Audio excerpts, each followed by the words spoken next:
Bonjour et bienvenue au podcast Bonheur au travail, employés et employeurs heureux, oui ça se peut. À chaque épisode, on donne des outils à tous les membres d'une entreprise ou organisation pour vous aider à développer une culture de bonheur au travail. Bon épisode! Bonjour tout le monde! Alors, c'est notre première émission, tellement heureuse d'être ici. Bonjour Max! Salut Caroline, comment ça va? Ça va super bien, toi? Super bien, merci. Un petit peu fébrile, hein? Ça Tout le fait des mois qu'on prépare. J'en shake.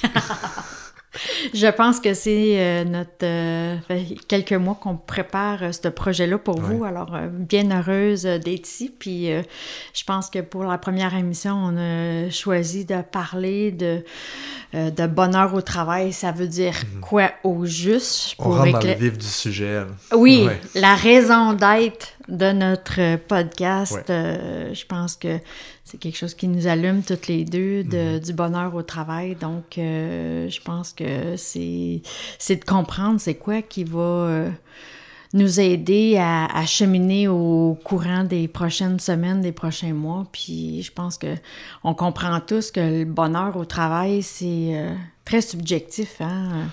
Oui, c'est pas tout le monde qui a la même définition. Non, puis je pense que ça dépend toujours aussi de notre expérience, hein? Je veux dire, si je pense à toutes mes expériences de vie, de mon travail, je veux dire, mon bonheur au travail variait vraiment d'un employeur à l'autre. Puis c'est pas nécessairement une question qu'on se pose beaucoup. Quand on se cherche un emploi ou qu'on pense à qu'est-ce qu'on aimerait faire, c'est rare qu'on dit qu'est-ce qui va réellement me rendre heureux, surtout quand ça vient le temps à appliquer sur des postes qui sont vraiment plus concrets ou quand on est dans un emploi, se questionner sur qu'est-ce qui me rend réellement heureux, que ça fasse 5 ans qu'on est dans le même poste, qu'on s'en cherche un nouveau ou qu'on n'est pas sur le marché du travail pour l'instant. C'est rare qu'on se pose vraiment la question qu'est-ce qu'on aimerait faire concrètement. Puis je pense que ça dépend un peu de notre background, de chaque personne dans son niveau de conscience et tout ça, mais tu sais, je me souviens les premières fois que j'ai commencé un travail, tu sais, moi j'appelle ça des niveaux, tu sais, d'entreprise et même d'employés. Niveau 1, on est le genre de, moi, je me fais rémunérer versus des heures que je te donne puis des tâches que j'accomplis. Puis l'employeur s'attend à ce que ton employé rentre, il fait quelques heures et il fait ses tâches, puis moi, je te donne, c'est un échange. Tu sais. Je pense que ça, c'est comme un niveau 1 de type d'entreprise. Puis il y en a encore comme ça aujourd'hui.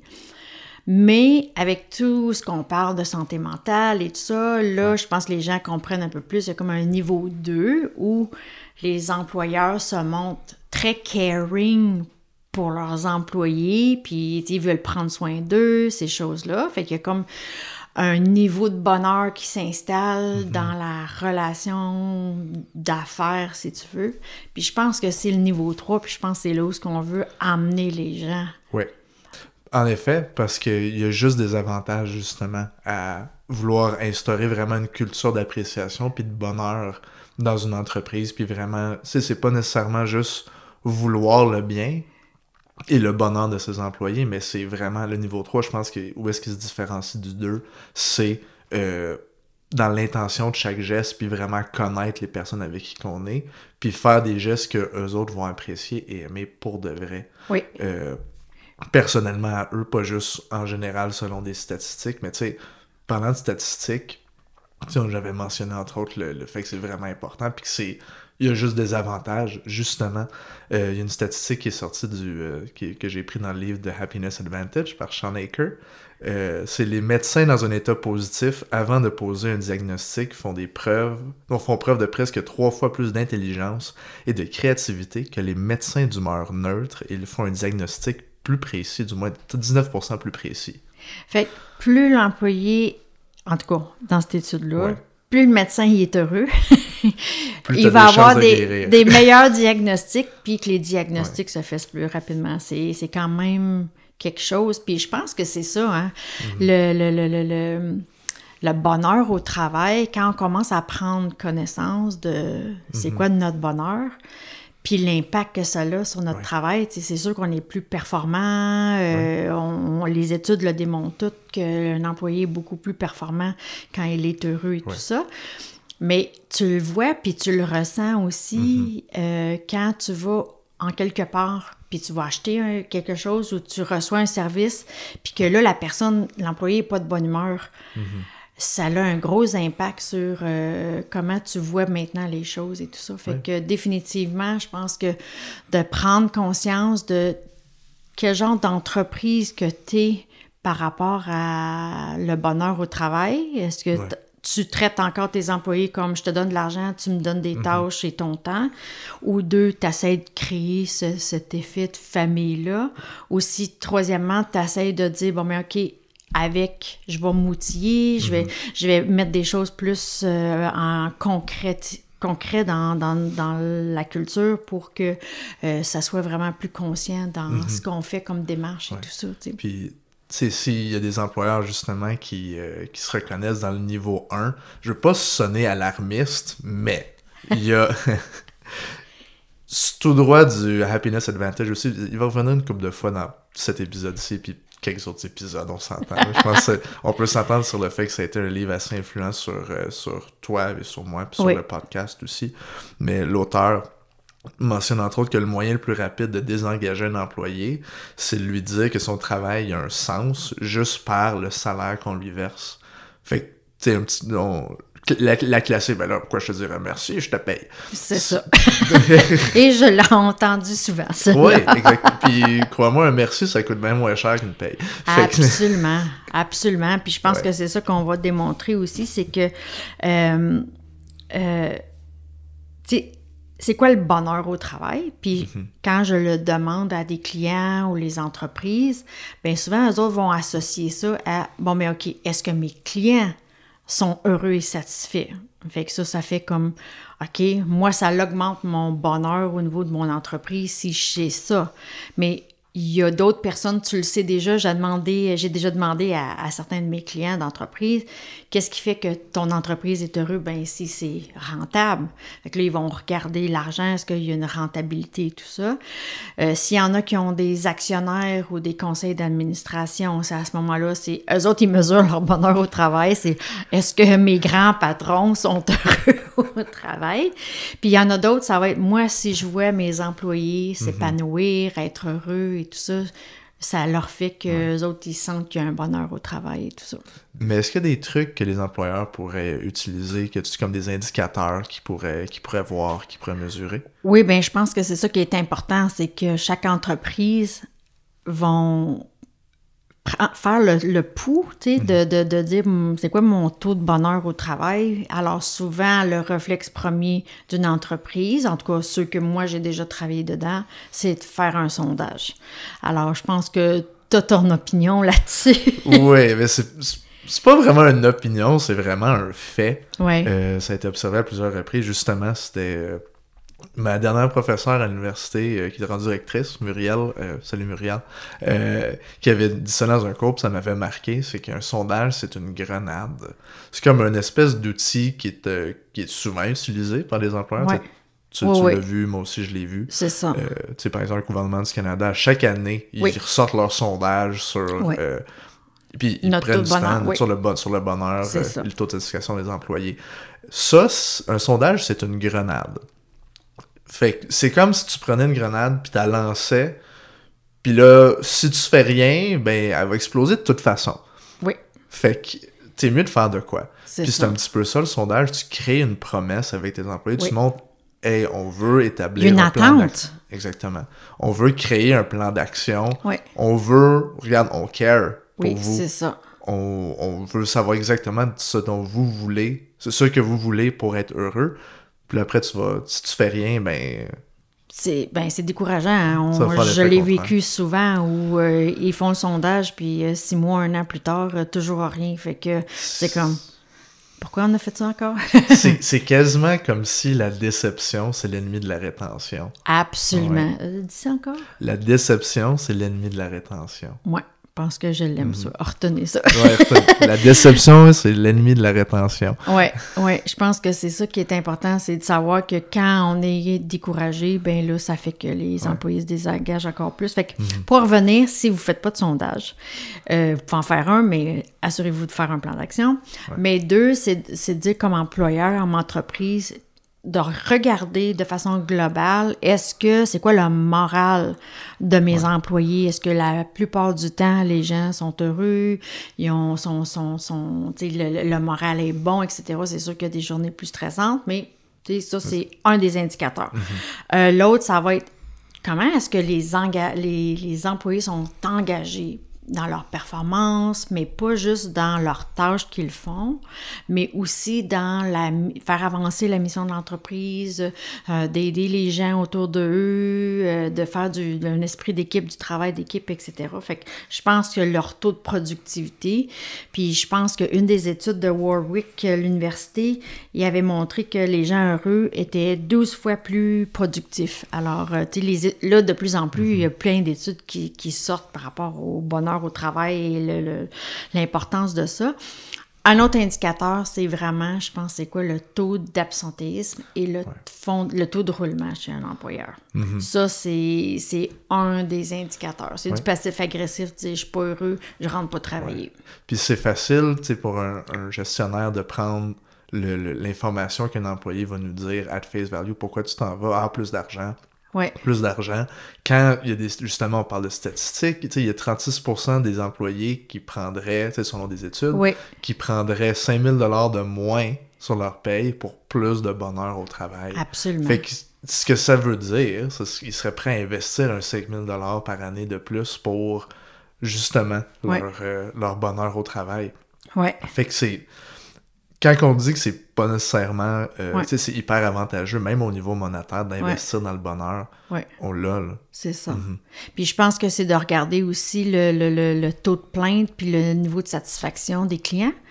Ça aussi, c'est un indicateur si, justement, là, il y a on le ressent quand les employés sont heureux puis qu'on va magasiner en quelque part ou qu'on achète un service, ça fait une grosse distinction. Puis je pense que c'est ça. Quand les employés sont heureux, les clients sont satisfaits, etc. Fait que ça fait une grosse différence. Puis le processus d'embauche est plus facile également. Absolument. Je pense que les employeurs sont plus attirants. Un employé ils vont répondre rapidement à des affiches de poste pour différentes raisons. Tu sais. Définitivement. Puis juste par le fait même, ils vont répondre plus rapidement à des affiches de poste, peut-être parce que vos employés, c'est des bons ambassadeurs de votre entreprise. Ils sont heureux.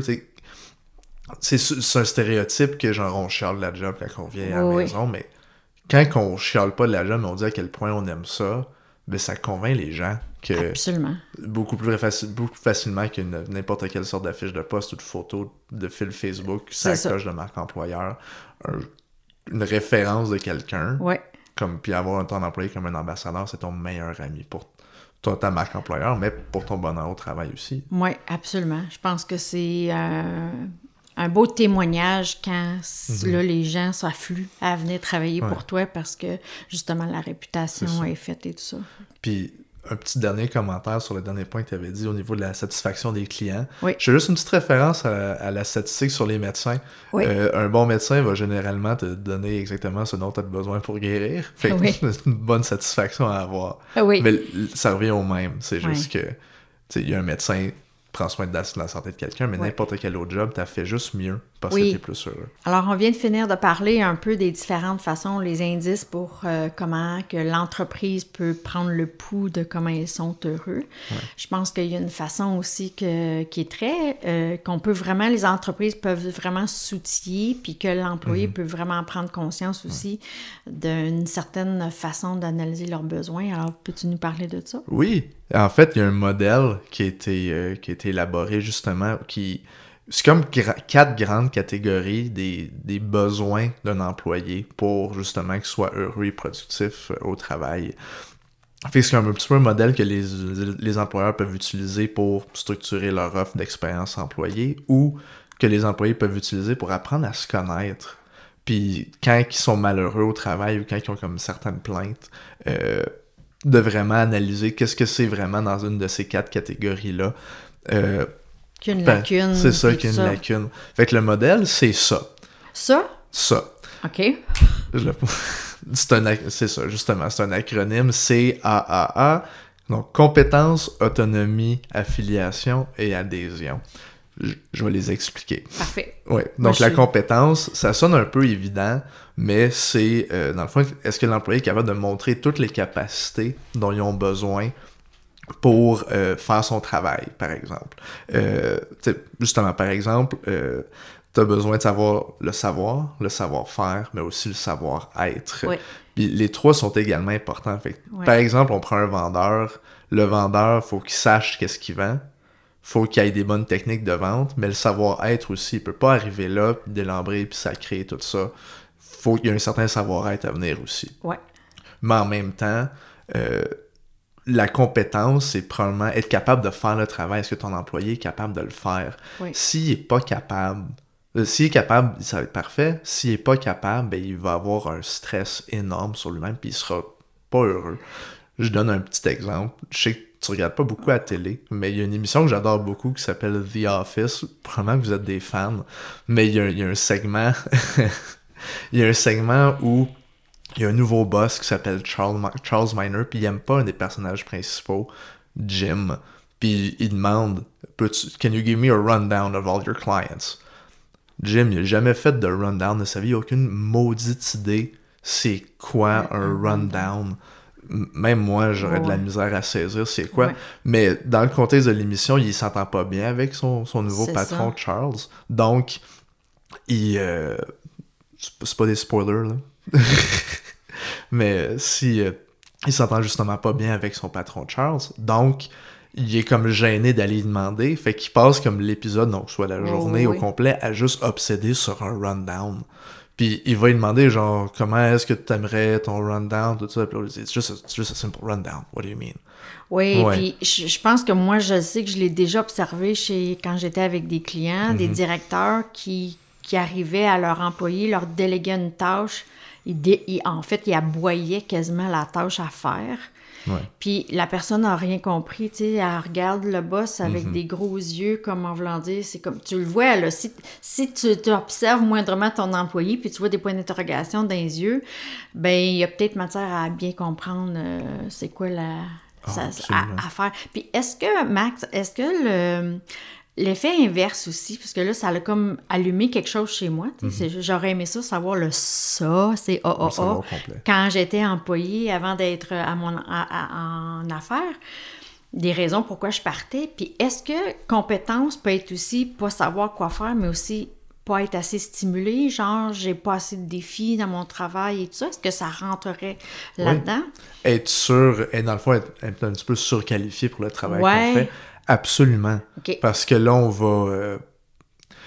si on voit pas vraiment un sens à qu'est-ce qu'on fait, puis où est-ce que ça peut nous amener, où est-ce que c'est quelque chose qu'on a fait depuis super longtemps. Il y a d'autres théories dans la ressources humaines, je ne veux pas nécessairement les énumérer, mais il y a un moment donné où les tâches deviennent redondantes, puis c'est là qu'un employé va se re-questionner sur est-ce que je suis vraiment heureux ici? Parfait. OK. Fait que ça, c'est compétence. Après ça, c'est le premier A. C'est quoi? L'autonomie. Donc, fait qu'est-ce que l'employé a trop d'autonomie, donc il est trop laissé à lui-même, donc il n'a peut-être pas le support dont ils ont besoin. C'est vraiment... L'autonomie, c'est vraiment vos pratiques de gestion puis être présent pour vos employés. Donc, pour un employé aussi, est-ce que tu te sens que tu es vraiment délaissé à toi-même puis tu n'as pas de support, puis là... Tu as besoin de plus d'encadrement pour te sentir sécurisé, j'imagine? Oui, soit plus d'encadrement ou tu en as trop.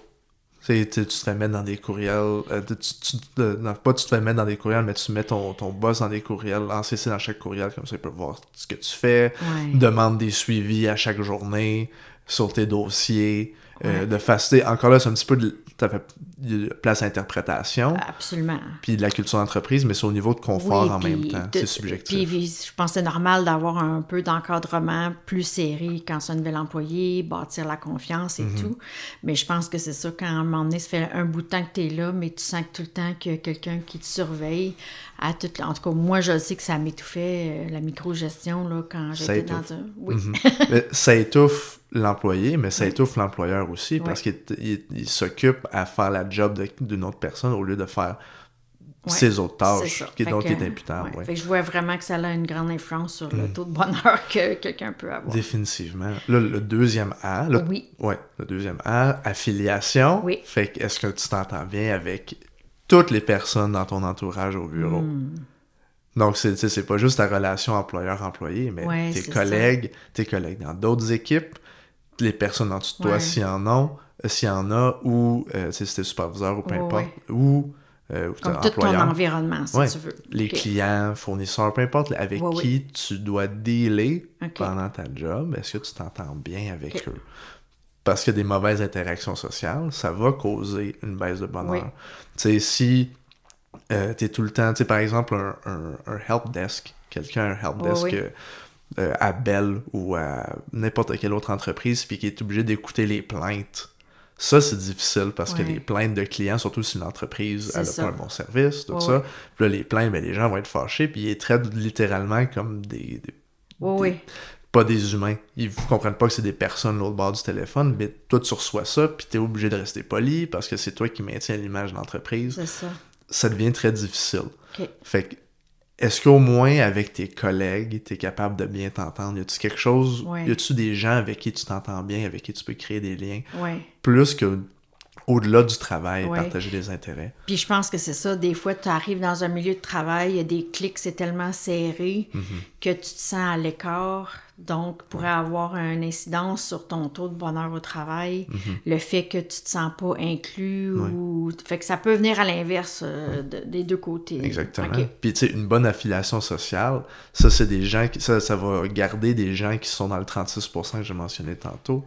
Il y a beaucoup de... Tu sais, ce 36%-là qui serait prêt à dépenser, ou du moins avoir une baisse de salaire de 5 000, jusqu'à 5 000 $ pour, justement, avoir plus de bonheur au travail. Donc, puis d'être dans cette affiliation-là. C'est ça. Ça, c'est... Ce que ça voudrait dire, c'est qu'il y aurait des gens qui préféraient refuser une promotion ailleurs ou un autre employeur juste pour rester dans leur même gang. Parce qu'ils se sentent bien là-dedans. Puis ça contribue à leur bonheur. Merveilleux. Puis le troisième A? L'adhésion. Fait adhérer à quoi? À la mission, la vision de l'entreprise, mais aussi les valeurs en même temps. Les valeurs, ça s'applique vraiment dans l'affiliation sociale aussi. Fait qu'est-ce qu'on partage? C'est ça. Comme, ça pourrait être un sujet d'un autre épisode, les valeurs. C'est certain. Mais l'adhésion, est-ce qu'on aime ou est-ce qu'on s'en va? Qu'est-ce qu'on fait? Ou est-ce que l'entreprise veut aller? Ben, nous autres, on veut être comme le plus grand fournisseur de X, Y, Z. Ben, si t'as pas comme cette ambition-là d'essayer d'amener l'entreprise jusque-là, tu t'adhéreras peut-être pas à la mission, donc tu vas être un petit peu désengagé aussi. Comme j'imagine les pratiques environnementales, ça, si pour toi c'est super important, le recyclage et tout ça, puis que l'entreprise le fait pas, ça pourrait être quelque chose qui va venir jouer sur ton taux de bonheur. Ah, absolument. Ou n'importe quel autre exemple dans lequel où une entreprise aurait des pratiques, justement, tu as parlé de l'environnement, mais n'importe quelle autre charité. Par exemple, s'ils veulent vraiment avoir un impact, meilleur exemple, un OBNL, il y a bien des gens qui sont faits pour travailler dans des OBNL parce que la mission... C'est quoi un OBNL encore? Un organisme à but non lucratif ou comme une charité quelconque, une bonne cause. Il y a des gens qui vont prendre des salaires plus médiocres, qui vont même faire du bénévolat parce qu'ils adhèrent à la mission. Absolument. La vision. Ça l'aide beaucoup à identifier. Les gens croient tellement dans la mission qu'ils sont prêts à le faire quasiment gratuitement. C'est ça. Je connais des gens dans le communautaire, justement, sont très compétents, qui pourraient avoir un plus gros salaire ailleurs, mais leur adhésion à la mission est plus importante que d'autres choses. C'est intéressant, ça. Vraiment cool. Puis je pense que j'aime... est-ce que tu avais terminé sur les CAA pour l'instant? Ou? Ben, c'est un petit peu... Ça fait un petit peu le tour. Fait qu'en général, si t'es heureux au travail, il y a comme des... Quand on pense à notre... On est dimanche, là. Ouais. Si lundi... Non, excuse-moi, on est lundi. Mais, tu sais, lundi, avant que t'arrives au... dans le fond, au bureau, là. Ouais. T'sais, ta semaine, elle commence, ouais. Tu es en route pour le travail ou tu te prépares à t'allumer ton ordi parce que tu travailles de la maison. Comment est-ce que tu anticipes la journée qui s'en vient? Il y a comme des éléments qui vont arriver, que ce soit des images, que ce soit des émotions, mais ces émotions-là sont liées à un événement particulier. Tu sais, sais-tu... Ah, j'ai pas hâte au travail parce qu'on m'a demandé de faire X, Y, Z puis je l'ai pas fait. Ça, c'est de la Ou genre, j'ai hâte d'aller au travail parce que justement, j'ai hâte de revoir la gang et tout ça. Exactement. Je pense que c'est ça. On peut, en tant qu'employé, se voir dans ces 4 points-là pour voir qu'est-ce qui influence le plus mon taux de bonheur au travail. Tout ça. Puis j'ai une citation de Albert Schweitzer qui dit que le succès, ce n'est pas la clé du bonheur. Non. Le bonheur est la clé du succès. Donc, si vous aimez ce que vous faites, vous allez réussir. Puis je pense que c'est, pour les gens, en tout cas, moi, je le sais, le fait que mon entreprise, j'aime tellement ce que je fais que je sais que je réussis justement à cause de ça. Puis dans le milieu de travail des entreprises, c'est évident quand on voit que quelqu'un aime faire son travail, ils réussissent pleinement. Ouais. Définitivement. Puis je rajouterais peut-être même que ces 4 catégories-là sont toutes interreliées à un certain... Puis sont toutes subjectives à une entreprise. Parce que, par exemple, un adjoint, une adjointe administrative est pas juste une bonne ou un bon adjoint, une adjointe administrative à cause que ce qui est bon nécessairement, mais c'est qui est bon à cause de son équipe, à cause de son boss, dans une direction, dans une entreprise.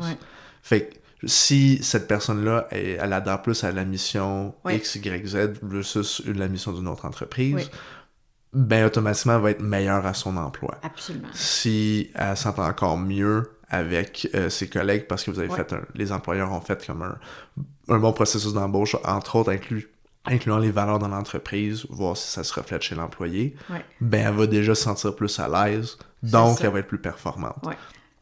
Autonomie, style de gestion, il y en a qui sont meilleurs dans un certain style de gestion, d'autres dans un autre style de gestion.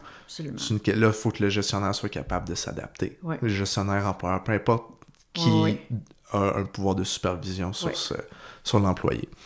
Et la compétence aussi, tu sais, si tu réapprends un nouveau système de comptabilité, par contre, ben, faut que tu prennes le temps de l'apprendre. Puis si tu fais juste pitcher, puis t'es pas compétent avec... T'es pas mauvais. Non, c'est juste tu connais juste pas les outils, mais il faut prendre le temps de l'apprendre. C'est ça. Cool. Yes. Yeah. Je pense que, chers auditeurs, le but de notre podcast, c'est de vous éveiller à différentes idées, comme on a fait aujourd'hui, tout ça. Mais je pense que ce qui tenait le plus à nous, c'était pas juste de vous informer, mais c'est aussi, je pense, de vous donner un petit peu des devoirs, vous inviter à vous transformer, tout ça. Puis quelque chose que j'aime toujours dire dans mes formations puis mes conférences, c'est que sans action, vous n'avez que de l'information et non une transformation. Donc, je pense que Max et moi, on va toujours se donner l'objectif de vous préparer des petits exercices, des petits appels à l'action à faire à chaque semaine, puis ça va revenir à chaque fois. Fait que je pense que pour cet épisode, notre première appel à l'action, c'est, je pense qu'autant en tant qu'employeur qu'employé, c'est de vraiment se questionner sur moi en tant qu'individu, c'est quoi qui m'apporte du bonheur au travail? Parce qu'on est tous différents. Alors, je pense que comme individu et aussi comme gestionnaire d'entreprise, c'est quoi comme toi pour individuellement, mais aussi au niveau de l'entreprise. Pour l'entreprise, c'est quoi qui représente le bonheur au travail? Fait que ça serait le premier appel à l'action qu'on vous invite à faire. Oui. Le deuxième appel à l'action, ce serait d'inviter à prendre le temps d'avoir une discussion ensemble. Donc, quand on dit ensemble, on parle d'employeur et d'employé. Avoir une discussion, pas un sondage, une discussion sur c'est quoi le bonheur pour eux autres. sais, commencer justement à prendre des actions. Oui, ça peut être une grenade, mais ça vaut la peine d'être fait parce que je pense qu'on l'a assez dit, on l'a assez répété, puis on l'a assez prouvé.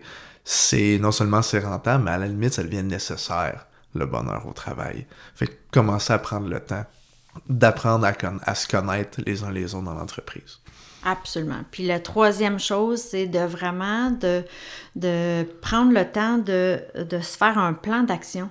Tu sais, on disait au début, niveau 1, 2, 3 en tant qu'entreprise. 1, je te donne de l'argent, tu me fais une job. 2, c'est que tu le fais, mais sans plus organique. Mais troisièmement, d'avoir un plan concret de dire, bon, ben OK, qu'est-ce que j'ai besoin de faire j'ai-tu besoin d'étudier c'est quoi le CAAA, puis de le mettre en application, de tout ça, mais c'est d'aller vraiment se faire un plan d'action et s'outiller. Autant aussi en tant qu'employé de dire, ben OK, qu'est-ce que moi j'ai besoin de faire pour avoir plus de bonheur au travail. Alors, pour récapituler, Max, je pense que pour cet épisode-là, de définir c'est quoi le bonheur et tout ça, c'est vraiment prendre conscience que l'employé contribue directement au succès de l'entreprise, donc par de facto au bonheur de l'employeur, et où l'importance de l'employeur de dire, ben je vais m'assurer que mes employés soient heureux parce qu'eux autres contribuent directement au bonheur de mon entreprise. Donc, il y a cette danse-là continue qui se fait, et quand un employé est heureux et épanoui, ben l'entreprise prospère et est rentable et les clients sont satisfaits. Donc, ça fait cette belle boucle-là. Et puis le deuxième point, je pense que c'est de vraiment s'assurer de prendre conscience du taux de bonheur. Alors, on sait l'impact que ça a, mais c'est comment on peut le mesurer, comment on peut l'observer, quelles photos on peut prendre de notre entreprise avec les différents indices qu'on a donnés durant l'épisode. Oui, puis pour terminer, c'est justement de se familiariser avec les concepts de CAAA, donc la compétence, l'autonomie, l'adhésion et l'affiliation, mais en même temps, c'est de comprendre que c'est des catégories dans lesquelles il y a des outils qui se trouvent, puis il faut s'outiller. Puis le podcast vient un peu, j'ai essayé de vous outiller dans ces 4 catégories-là et dans peu importe c'est quoi les autres aspects du bonheur au travail. Absolument. Donc, je pense que c'est ça, de rappeler tout le monde de faire vos petits devoirs, vos petits appels à l'action. Alors, ça termine notre émission d'aujourd'hui. Alors, Max, merci beaucoup pour cette complicité-là. Ça fait plaisir. Merci à toi. Et puis, je pense qu'on n'est pas toute seule dans cette aventure-là. On a notre cher ami Félix qui est présentement derrière moi. Alors, merci pour tout ce que tu apportes au niveau de la technologie et ton support technique et personnel aussi. Et puis, je pense que c'est à vous, chers auditeurs. Merci d'être là. Merci de nous suivre. Et puis, ça nous fait chaud au cœur de pouvoir vous apporter des outils, de l'inspiration pour avoir plus de bonheur au travail. Oui, merci beaucoup, chers auditeurs. Revenez-nous lundi prochain pour un autre épisode de Bonheur au travail. Un employeur heureux. Oui, ça se peut. Vous pouvez visiter notre chaîne YouTube, laisser un j'aime, laisser un commentaire. Vous pouvez aller aussi nous voir sur toutes les autres plateformes de streaming pour vos podcasts ou votre musique. Vous pouvez aussi nous voir sur Instagram et sur Facebook si ça vous intéresse. N'oubliez pas, si vous voulez, s'il y a de la valeur que vous avez trouvé dans cet épisode-là, de leur partager ou n'importe quel autre clip ou contenu qu'on vous partage, n'hésitez pas à leur partager à vos collègues ou vos amis ou vos patrons. Merci, passez une belle journée. À plus tard. Bonjour.